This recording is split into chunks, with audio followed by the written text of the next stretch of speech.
You wanted the best. You've got the best podcast. The hottest podcast in the world. The Chris Voss Show, the preeminent podcast with guests so smart you may experience serious brain bleed. The CEOs, authors, thought leaders, visionaries, and motivators. Get ready. Strap yourself in. Keep your hands, arms, and legs inside the vehicle at all times, because you're about to go on a monster education roller coaster with your brain. Now, here's your host, Chris Voss. Hi, folks. It's Voss here from the ChrisVossShow.com. There you go, ladies and gentlemen. Welcome to the big show. We certainly appreciate you guys coming by. 15 years of bringing the smartest people, the CEOs, the billionaires, the White House presidential advisors, the Pulitzer Prize winners, the brilliant authors and minds that write the latest stuff and expose you to the stories of the world. As we always say in the Chris Voss Show, stories are the owner's manual to life. And so we're excited to have two amazing journalists with us today. And their book that launches today on January 30th, 2024. It's called Find Me the Votes, a hard-charging Georgia prosecutor and rogue president, and the plot to steal an American election. We have journalist Michael Isikoff on the show with us today, and Dan Kleidman joining us on the show. And they're going to be talking to us about their amazing book, their insight, their hard-hitting reporting, and everything that went into it. Michael Isikoff is an award-winning Washington investigative journalist and author of 3 New York Times bestsellers, Uncovering Clinton, A Reporter's Story, Hubris, The Inside Story of Spin, Scandal, and the Selling of the Iraq War, and Russian Roulette, The Inside Story of Putin's War on America. Daniel is an award-winning journalist and author based in Brooklyn. He spent more than a decade at Newsweek, where he served as a managing editor, Washington bureau chief, Middle East correspondent, and investigative reporter. Welcome to the show, Michael and Daniel. How are you? We're good. This good to be with you. There you go. Day. Very exciting. Congratulations on the book. I'm sure a lot of hard work and hard-hitting journalism went into this. Give us your .coms, your Twitters, wherever you want people to find you on the interwebs. I'm at D Kleidman. That's Klaidman at D Kleidman. And I think my Instagram is the same. There you go. And my Facebook. And I'm at Isikoff, Isikoff, on X, formerly known as Twitter. There you go. And so congratulations on the new book, guys. Find me the votes, damn it, or else. I don't know. Well, that's not in the title. So give us a 30,000 overview of what's inside the book. Well, look, this is the story of the Georgia case against Donald Trump. And there is as we write in the book, a compelling logic to focusing on Georgia. Georgia was ground zero for what we say was the most anti-democratic plot in American history. It's where Trump's pressure campaign was most furious, most intense, most relentless, and went to the most extreme lengths in terms of the pressure he put on Georgia state officials at every level, from the governor to the attorney general to the secretary of state, of course, down to state legislators, to an online investigator for the secretary of state's office. I mean, Trump was calling constantly, pushing these completely bogus theories of conspiracy theories about voter fraud and secret algorithms and Dominion election machines, much of which he was getting from a bunch of eccentric lawyers who were, one of whom was a full-blown QAnon adherent. I'm talking about Lynn Wood, one of the people who was brought in to be the public face of Trump's legal assault in Florida. And the other has pled guilty in the racketeering conspiracy case in Fulton County. And that's, of course, Sidney Powell. So from these folks to Georgia state legislators, it was all part of a relentless effort by Donald Trump to change the outcome of the 2020 election. Chris, can I jump in and add to what Mike just said? Because we saw that the sort of the widest scope of alleged criminality had taken place in Georgia, from the fake elector scheme to lying to government entities, to a full-on cyber heist of an election office to get access to voting machines and sensitive voting data, to threats against average Georgians. This was the case that had the most the biggest sort of human dimension in terms of the victimization of average people, and also high-level officials, as Mike was alluding to, the pressure campaign against people like Governor Kemp.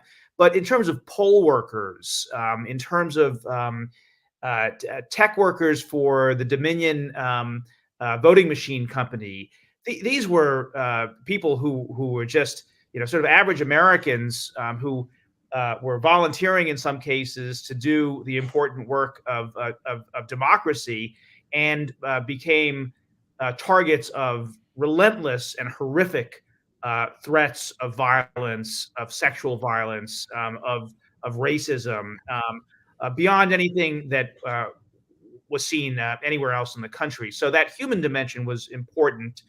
And then a lot of this was also against the backdrop of the tragic history in Georgia of segregation and of voter suppression that's gone on for so long. So we just thought it was, in a lot of ways, the most compelling story to tell. And this was the story I was hoping someone would write about. You guys spent 2 years developing this story, if I'm correct. And you guys interviewed. I've always wondered who was this person who recorded the call, and evidently you guys were able to find who that person was and tell that story. And I don't think it's been reported a lot about that story until now with your book. So tell us who was the person who recorded that call for the infamous history that will always be remembered. Michael? Hey, Chris, I got to apologize. I cannot hear you. I just can't. We have a really crappy internet connection, and I'm not hearing your questions. So okay. I don't know. I could sign off and try to get back on, or you could let Danny. I'll tell you what. I'll let Danny answer the question, and then I'll feed it to you in the private chat. How does that sound? There's a private chat, and I'll feed you the question in the private chat. How's that sound?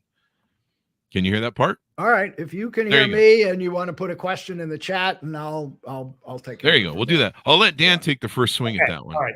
Yeah. Look, this was one of the most extraordinary stories of this whole book in some ways. One of the things that we found reporting this book was there were a lot of unsung heroes. For one thing, and I think it hasn't gotten quite enough attention, there was, as we described it, a Republican wall of resistance to Donald Trump at the highest levels of the government in Georgia. So Brian Kemp, the governor, who resisted Trump's furious entreaties to get him to hold a special session of the legislature to overturn the election, to the attorney general, who threatened to resign, rather than be bullied by Trump, to Brad Raffensperger, famously, who took the call from Trump. But this is a story. The person that you're talking about is the 30-year-old political consultant on Raffensperger's staff, who no one really had ever heard of, named Jordan Fuchs, who made the decision on her own unilaterally to tape this call from the president of the United States. She didn't tell her boss, Brad Raffensperger. She didn't tell Meadows, the chief of staff, who was arranging the call, and obviously she didn't tell the president herself. She knew she had to do this because of the likelihood, the certainty that Trump would come out afterwards and distort the call to benefit his own political interests. And so she taped it.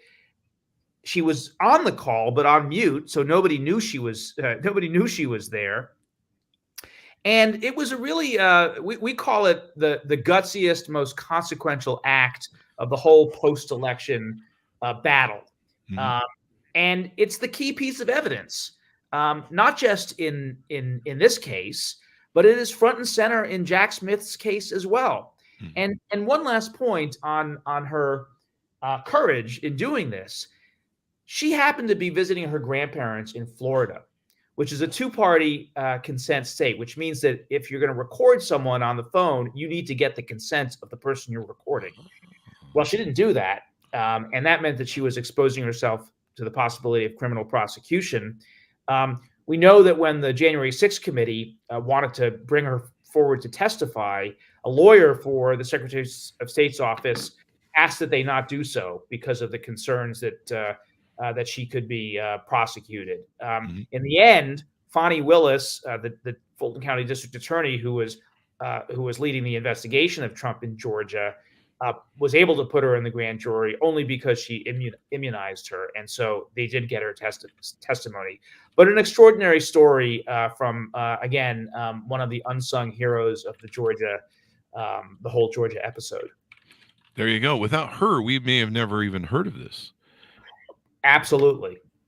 And I think it was rumored that he was making the same calls to Michigan and other places, but there was no recordings of him. I think there was at least one attorney general or election official that said, "Yeah, we got a call from Trump," and whatever. But evidently that was going on still, and this is the only one we were able to really capture. Is that correct? That's right. And so we don't know what else he said on any of these other calls, but we certainly know what happened in Georgia. And here we are as a result of it. There you go. Now you guys have exposed several things in the book. What are some of the other mind-blowing things did you uncover in the book that I'm seeing the different things about what's been reported in the book? What were some of the other surprises that you found that are in the book? People are going to be like, "Holy crap!" Mike, can you hear? Or do you want me to take it? No. I'm sorry. I'm just going to have to punt on this. I cannot hear. I mean, Danny knows the book as well as I, and can handle it. But I have you can't here hear the question, so let Danny take care of it. Okay. You're gonna sign off. All right. Sorry. All right. See you later, Mike. There you go, Mike. It's always when you're on the hotel road. Sometimes those hotels. It's tough. Fortunately, I've been doing this for the last couple of days, so I actually remember what's in the book. Look, Chris, there are a ton of revelations in this book, and all sorts of things that really surprised us. Let me tell one of, I think, the most dramatic stories in the book that comes actually in the prologue, and then we revisit it toward the end of the book. But we talked a little bit about the threats against poll workers and other people involved in administering the election in Georgia. Well, Fani Willis, the DA, and her team were the target of relentless threats after her investigation really got going. And a lot of it was generated, I think, by Trump, who was out there tweeting about her and calling her a racist and calling her a fascist and a thug and so on and so forth. That clearly riled people up. But in the days before she announced the indictment, the threats against Fani Willis were really intensifying. And wherever she was getting these threats because many of them were coming into her cell phone. There was one person in particular who was calling regularly, and he had this creepy computer disguised voice, and he was making the most sickening sexual and racist threats. I'm going to rape you. I'm going to lynch you. Look, she had gotten used to a lot of these kinds of awful threats, but what really rattled her was when this person started to mention her daughters, and he pronounced their names correctly, and he indicated he knew where they lived, and he actually said what their addresses were. So right around this time, a couple of days before the indictment, her security staff discovers on a dark web MAGA site an assassination threat. The words were, the best time to shoot her is when she leaves the building. Wow. So the security staff came up with an elaborate operation to protect her and to smuggle her out of the building. And it really extraordinary. So this occurs on the evening that the indictment is announced. Fani Willis gives a midnight press conference. We were there. We watched it. Unbeknownst to us and reporters who were there from all over the world, when she leaves the room, she heads into a back office. And when she gets there, she takes off her business attire, black business suit, her string of pearls, and she puts on civilian clothes, sweatpants, a t-shirt, sneakers, and a baseball cap. Meanwhile, a member of her team, one of her investigators, who's about the same size as Fani Willis, puts on clothes very much resembling what Fani Willis was wearing: black business suit, a string of pearls, pumps, and a black bob wig that looked like Fani Willis. She puts up one other accessory, which is important to note, which is a Kevlar bulletproof vest, because the body double, along with a number of other members of the staff who are posing as deputies, as Fani Willis's deputies, they walk out the front of the courthouse, and they get into official black SUVs and leave the courthouse. Fani Willis and her actual staff, dressed as civilians, they sneak out the back of the courthouse. They get into unmarked civilian sedans, and they're whisked off to an undisclosed area. Wow. Fani Willis ends up at the sort of corporate hotel, the hotel where she was staying, under armed guard, and waits out the storm after the indictment. So a pretty dramatic story. I can go on if you want me to talk about other revelations, but I'll please do. Yeah. I mean, that's extraordinary. You feel like we're living in Colombia. You know how Colombia has to have those secret courts, and exactly. And right, and it's an important point, because the fact that we don't feel safe in our courts, in the institutions that are the symbols of the rule of law in this country is problematic. The other thing I would say that we found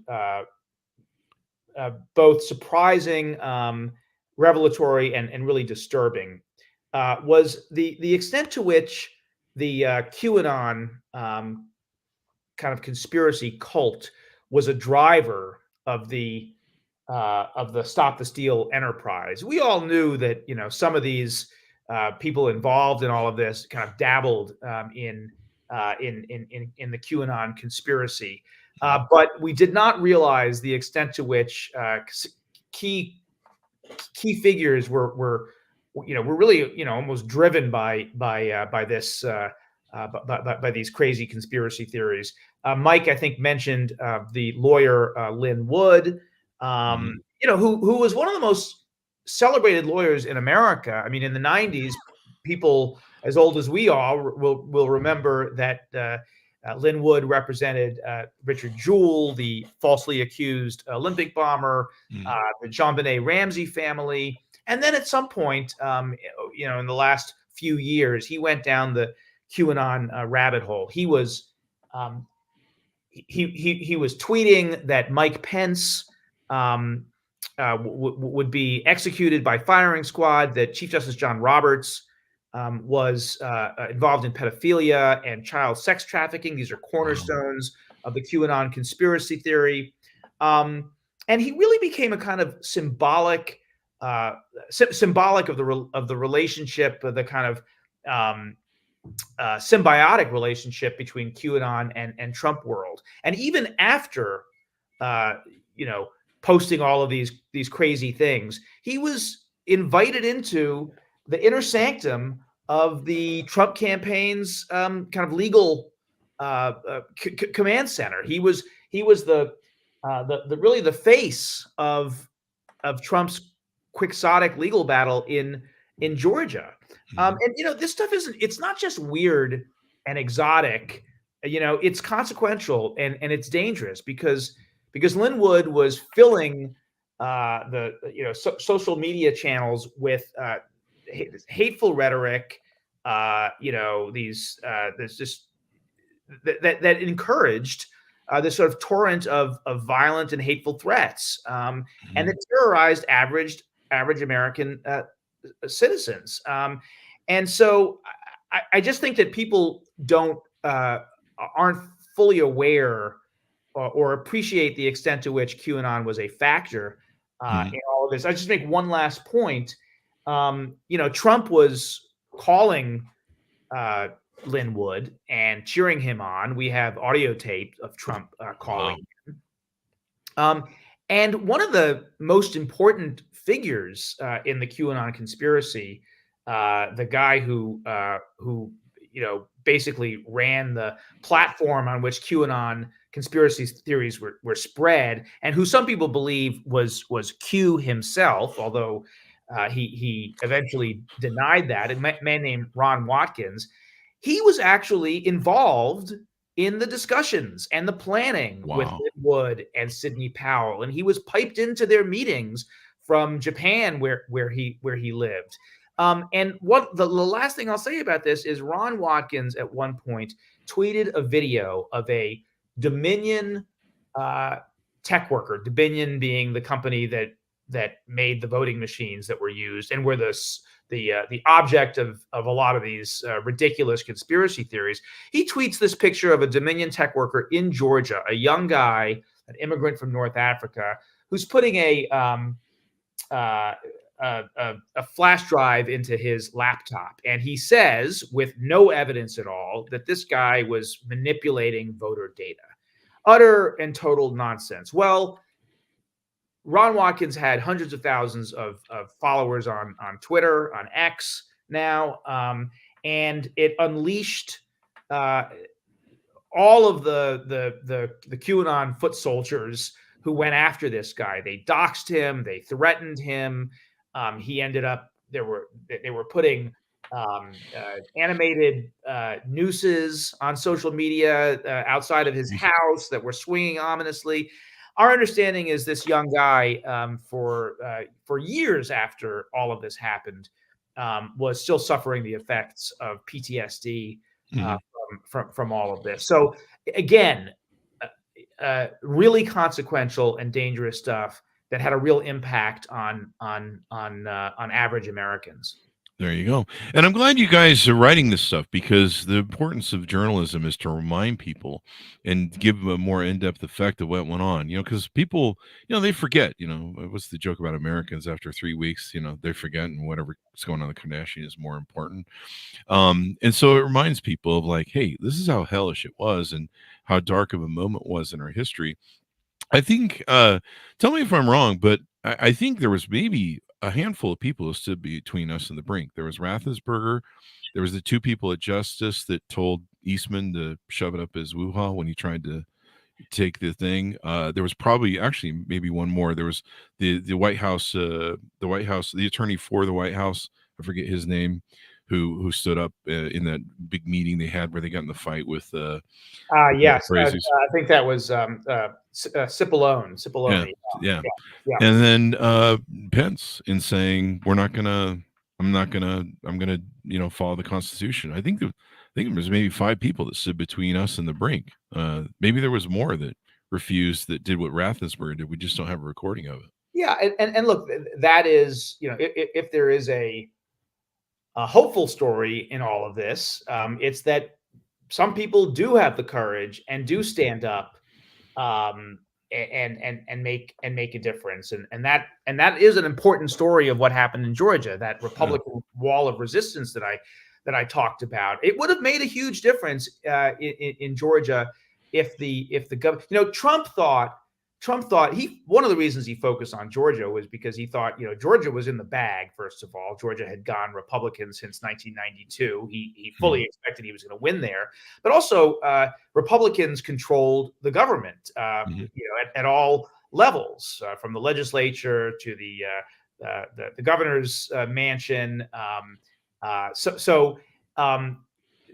So he fully expected that Kemp and the others would back him up, and the fact that they didn't was really significant. I mean, had they been able to call a session, a new session of the legislature, who knows what might have happened? And the thing that is, I think that is worrisome is we're about to go through an election in all likelihood again between Trump and Biden, and that's troubling in a number of ways. First of all, in Georgia and elsewhere, Trump is going to do whatever he can, and obviously he's going to do whatever he can to make sure that he's got his own people in place who can do his bidding. But it is also, I mean, even if you think about the QAnon issue that I was just talking about, there's a sense that after 2020, the sort of QAnon thing beginning to fade a bit from people's minds. We were in the media, we weren't writing about it as much. It sort of was not at the above the surface, but it was, and it is.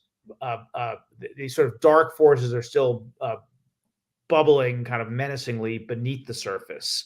And the polling suggests that there's still a significant percentage of Americans who are either, full-on QAnon adherents or are QAnon curious and susceptible to QAnon, 25-30% maybe. Wow. So if you think about this looming, almost certain election, I think, between Trump and Biden again, that clash, I think, is likely to fulfill the prophecy of a lot of QAnon people that Donald Trump is going to battle Biden and is going to win back his restore his rightful place as the leader of this country. And you got to believe that Donald Trump is going to tap into that paranoia for electoral purposes and legitimize a lot of those crazed beliefs. He did it the first time around. I'm not sure he has any incentive not to do it again, and that could lead to violence again. There you go. And I think the damage was done, even though Georgia is now prosecuting him and everything else. You see the stats. I'm sure you've seen them, where people have less faith in our elections than ever before. Even like normal people who aren't, they're maybe a little bit more moderate or first-time voters, they're questioning our elections. And I mean, that's what has Putin laughing to the bank. Yeah. That's all you need is and Trump has been doing it, since he won in 2016. In fact, he was doing it before he won in 2016, where he said that immigrants are going to vote and I can't lose. And if I do lose, it's only because of fraud in the election. And again, who here thinks that he's not going to do that again? Yeah. He's got every indication is that he will, and that is problematic, and it's corrosive to our democracy if half the population thinks that democracy is fully broken and elections don't work. Yeah. Let me ask you this: today the news came out that the prosecutor, who's I believe is the lead prosecutor in the Georgia case, he settled his divorce today ahead of testimony that he might have made. So he basically avoided testimony and shut down the thing. Did you guys have any inkling in your book? I know you guys have probably been in edit and waiting to print for a while. Did you have any inkling of this divorce story and any potential affair with Fannie Willis? We did not. Interestingly, since it all happened, I've spoken to people who are close to her and who work with her, and they were all completely shocked. So the people Wow. around Fonnie Willis had no idea that this was going on. We should say that she has not acknowledged it yet. She has not confirmed the allegations, but we're expecting that she's going to file a response to that original motion that dropped a few weeks ago. Later this week. The deadline is on Friday. We did write about Nathan Wade, the lead prosecutor who she was allegedly having this improper relationship with. And interestingly, he was not the first, second, or possibly even third person that she went to for this job. She originally went to Roy Barnes, who was the former Democratic governor, the last governor in Georgia since I guess he was governor well, I can't remember the exact can't remember exactly when he was governor, but anyway, the last Democratic governor of Georgia, and a real heavy hitter, like one of the premier lawyers in the state. Mm-hmm. And she also went to a guy named Gabe Banks, who was a former federal prosecutor and a very well-respected criminal defense lawyer. He too turned her down. The reason that both of them turned her down largely was because of these threats. Roy Barnes said to us, hypothetically, because he didn't want to talk directly about it, he said, hypothetically, would you want to be followed around for the rest of your life by a bodyguard? And Gabe Banks, we understand it was his family. He was concerned, and his wife was concerned about potential threats. So she ultimately settled on Wade, and some people have questioned whether he had the credentials to be the lead lawyer in a case like this. What's important to understand, and I think has not been really fully reported, is that Nathan Wade was never anticipated to be the main trial lawyer in the case, or the sort of legal architect of the case. He was always going to be the kind of manager, the guy who was behind the scenes, the guy who ran the grand jury process.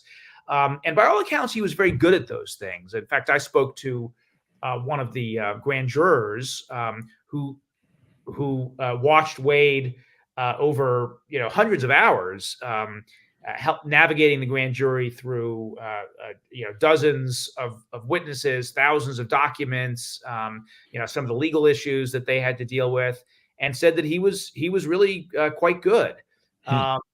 There is a suggestion that she hired someone who was not who didn't have the credentials for a job like this because they were lovers, and I think it's more complicated than that. Also, we don't know that if they were having a relationship, a romantic relationship, we don't know whether it started before or after she hired him. Yeah, and I mean, imagine it wouldn't really overthrow the case or derail the case, other than just to throw mud on it and But this is an important point, Chris, because look, the theory of the Roman motion is that Fonnie Willis and her whole team, and therefore the whole office, should be disqualified from bringing this case because of a conflict of interest. Because the relationship with Nathan Wade and the fact that they went on vacations together and there were some financial entanglements suggests that she has some stake in the outcome of this case. Well, that rests on the idea that because she was paying Nathan Wade and they used maybe some of that money to go on a few trips, that they were essentially, there was some kind of a corrupt agreement between them. Hey, let's prosecute the former president of the United States. That way we have this case that'll go on for a long time. We can make a lot of money and go on a lot of trips. Well, it's absurd. All prosecutors get paid for their jobs. They all would have an incentive. And the reality is that the conflict of interest rules in Georgia are quite clear. First of all, they have to be an actual conflict. Second of all, you have to have it has to be something that would give you a real where you have some improper stake in the outcome of the case. So, for example, if Fonnie Willis had been dating the judge in the case, or a defense lawyer in the case, or a cop in the case who was a witness, that would be problematic. If, for example, and we know she didn't do this, but if, for example, she had hired Nathan Wade on a contingency fee basis, i.e., hey, I'll pay you X to do the case, but if you got a conviction, I'll pay you twice as much. Well, that would mean that he had a stake in the outcome, and that would suggest the improper bias or whatever, and that's not the case either. In the end, Judge Scott McAfee, who is the judge presiding over this case, is going to have to look at Georgia law and precedents and make a decision based on those things. It's not about the optics. Gee, this looks bad, and so I'm going to toss her from the case. Although, judges have a fair amount of discretion, and so we don't know exactly what he'll do. But most legal experts that I've spoken to think it's unlikely that he will disqualify her. That'll be good. I would hate to see this whole thing unravel. And that is the risk, because, and I'll explain why. The way it works is, if she is disqualified, nobody on her team can handle the case, and in fact, nobody in the office can, because she's the district attorney. So the conflict would taint the entire office. Well, that means they'd have to try to go. It would go to something called the Prosecutor's Council in Georgia, and they would have to figure out what to do. They would have to find another district attorney's office that could take on this case. Well, there are not a lot of district attorney's offices in Georgia that have the resources to take on a case like this. And imagine, the team would have to learn all of the ins and outs of the cases, to reinvestigate parts of the case. I mean, it would be a disaster, and I think there's a likely chance that it would never get to trial. Yeah, or be delayed indefinitely. Definitely, yeah. We had Peter Strzok on, and he'd been on the Mueller report, the Mueller commission thing, and the incidents with his messages. He's a really nice guy, but the incidents with his messages with Lisa Page and stuff, that just tainted the report. And so I'm sure even if they don't find any impropriety, they're just going to keep painting the Georgia cases. Well, this went on, and all that crap to try and devalue it and stuff. Yeah. They will. I mean, and they had been doing that even before any of this came out. So that was the playbook.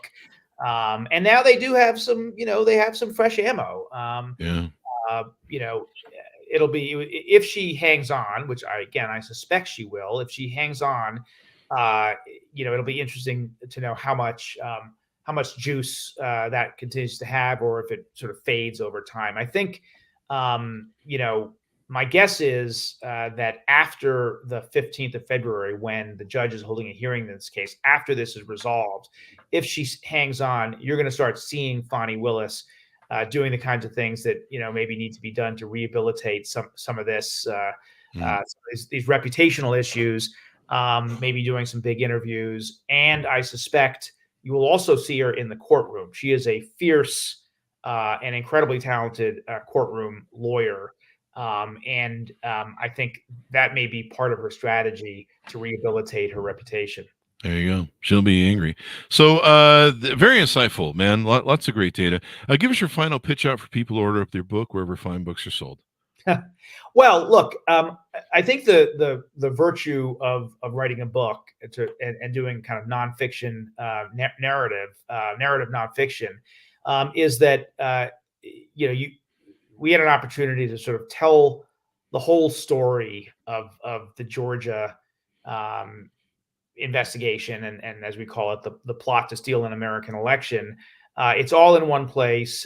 It's character driven, and it makes a lot of, we use narrative and characters to make some larger points about where we are in this country right now in terms of elections, in terms of the threat to democracy, and it's a really important story going forward. We didn't just write this story because it was a colorful tale. We wrote it because we thought it was um, a warning signal for what is looming, what could happen in 2024, and people need to understand what happened in 2000 and 2020 to be on guard for what could happen in 2024. So we think it's a really important book in that respect. And the last thing I'll say is just to come back to something I said before, which is sometimes these news stories can seem distant and remote, and how does it affect me personally?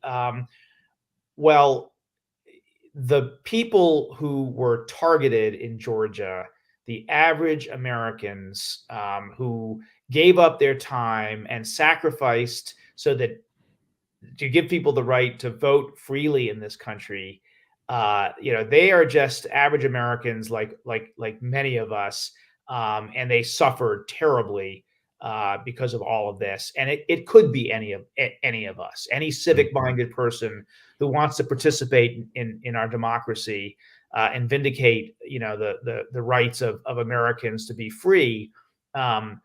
They are all potentially targets of this kind of conduct, and that's important for everyone to know. Yeah. I mean, we are all the stewards of our democracy. Exactly. It's important. Very well said. We need to defend that. I mean, 247, 248 years. Let's hope we can get to 250 for just a round number of it. Yeah. But I'm glad you guys are out there with the book. I'm glad you did the hard-hitting work of telling these people stories of heroes and reminding people, who've forgotten. A lot of this stuff, like you said, just gets there's some crap went back there. So thank you very much, Dan, for coming on the show. We really appreciate it. Give us your Thank you. Give us your .coms anywhere you want people to follow you on the interwebs.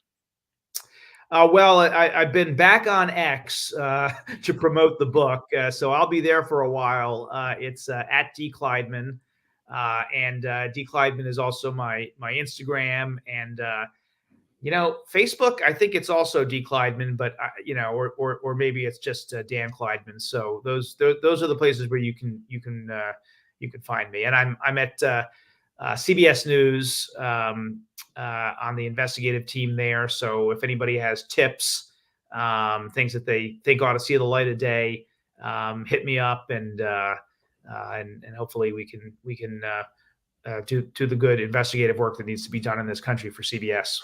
There you go. We love journalists. You guys stand between us and the brink, except for one channel. I think we all know the 3-letter words that are on that channel. But we love journalists. So there you go. Thank you very much, Dan, for coming on the show. Order up the book, folks. It just comes out today, January 30th, 2024. Find Me the Votes, a hard-charging Georgia prosecutor, a rogue president, and a plot to steal an American election. Remember, folks, we are all the stewards of our democracy, and it's really important that we keep one. Thanks for tuning in. Be good to each other. Stay safe, and we'll see you guys next time.